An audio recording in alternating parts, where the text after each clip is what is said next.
వినేవాడు ఉంటే రామాయణం చెప్పి ఇది భారతం అని కూడా చెప్తారు, లేదు భారతం చెప్పి ఇది రామాయణం అని కూడా అంటారు. మనం వినాలంతే, మనం నమ్మాలంతే.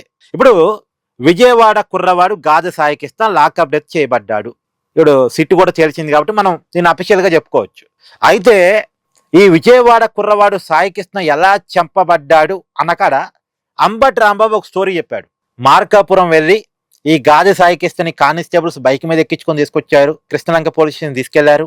అప్పుడు సీఐ ఇలా చేశాడు అలా చేశాడు, ఇవన్నీ స్టోరీ చెప్పుకుంటూ వచ్చాడు. కాకపోతే ఒక లాజిక్ మిస్ అయింది ఎక్కడంటే, సాయికృష్ణ ఫోటోలు చూపించకుండా ఎవరో ఫోటోలు చూపించి ఇదిగో సాయికృష్ణ బాడీ అని చూపించాడు. ఇంతకీ ఎవరిదా ఫోటో ఎవరిదా బాడీ అని ఎంక్వైరీ చేస్తే సాయికృష్ణ చేత చంపబడ్డ వాళ్ళ బాడీ, అది సాయికృష్ణ బాడీ కాదు, ఏది అంబటి రాంబాబు ఫోటోలో చూపించింది. సాయికృష్ణ వల్ల చంపబడ్డ వాళ్ళ బాడీ చూపించి సాయికృష్ణ గురించి ఒక స్టోరీ చెప్పాడు. అతను చూపించిన ఆధారాలు తప్పు కావటం వల్ల ఆ స్టోరీకి వాల్యూ లేకుండా పోయింది.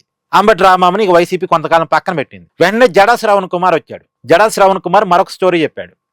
అతను చెప్పిన స్టోరీ ఏంటి, మార్కాపురం వెళ్ళి ఈ సాయికృష్ణని పట్టుకొచ్చి కృష్ణలంక పోలీస్ స్టేషన్కి తీసుకురాకుండా ఏదో వేరే లాడ్జిలో పెట్టి ఈ సిఐ నాగరాజు వేధించాడు, వేరే లాడ్జిలో పెట్టి వేధించి చంపేశాడు. అంటే ఈ లాకప్ డెత్ జరిగింది పోలీస్ స్టేషన్లో కాదు, బయట లాడ్జిలో చేశాడు అనేది ఏది జడా శ్రవణ్ కుమార్ చెప్పిన కథ. నిన్న పేరు నాని మరొక కథ చెప్పాడు.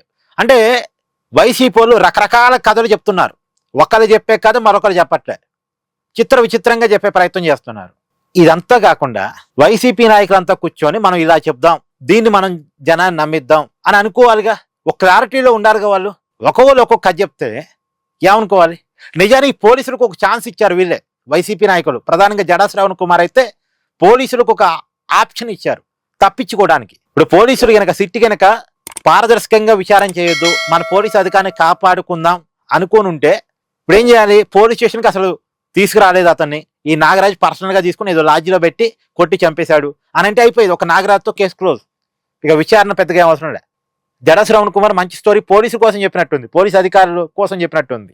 మరి దాన్ని రిమాండ్ రిపోర్ట్లో రాసరికి కాదు, పాపం సిట్ అధికారులు కొద్ది పారదర్శకంగా విచారణ చేస్తున్నారు. పోలీస్ స్టేషన్గా తీసుకొచ్చాడు, పోలీస్ స్టేషన్లో పెట్టే కస్టడీ టార్చర్ చేశాడు, అలాగే పోలీస్ స్టేషన్లోనే చంపేసినట్టున్నాడు అన్నదే ఇప్పటివరకు సిట్ ప్రాథమికంగా నిర్ధారించింది. రిమాండ్ రిపోర్ట్ కూడా అదే పెట్టారు. ఇప్పటివరకు ప్రాథమిక రిపోర్ట్ అదే. 17 మందిని విచారించి ఒక నిగ్గు తేల్చినటువంటి ప్రాథమిక సాక్ష్యం, ప్రాథమిక నిర్ధారణ. కానీ వైసీపీ నాయకులు అయితే కథలు చెప్తున్నారండి. అలా మన ఒక్క కథకి ఇంకో కథకి సంబంధం ఉండదు. జగన్మోహన్ రెడ్డి గారేమో చిన్న పిల్లవాడు చిన్న చిన్న తప్పులు చేశాడు అంటాడు, పేరు నానేమో ఆంధ్ర నయం అంటాడు. ఇప్పుడు ఏది నమ్మాలో ఏది నమ్మకూడదో. సో వైసీపీ అయితే ఏదో ఒకటి జనం నమ్మకపోదురా అని చెప్పేసి ఎవరికి ఇష్టం వచ్చినప్పుడు వాళ్ళు చెప్పుకునే ప్రయత్నం చేస్తున్నారు. ఏమనాలి, కామెంట్ చేయండి. Please do like, share and subscribe this channel.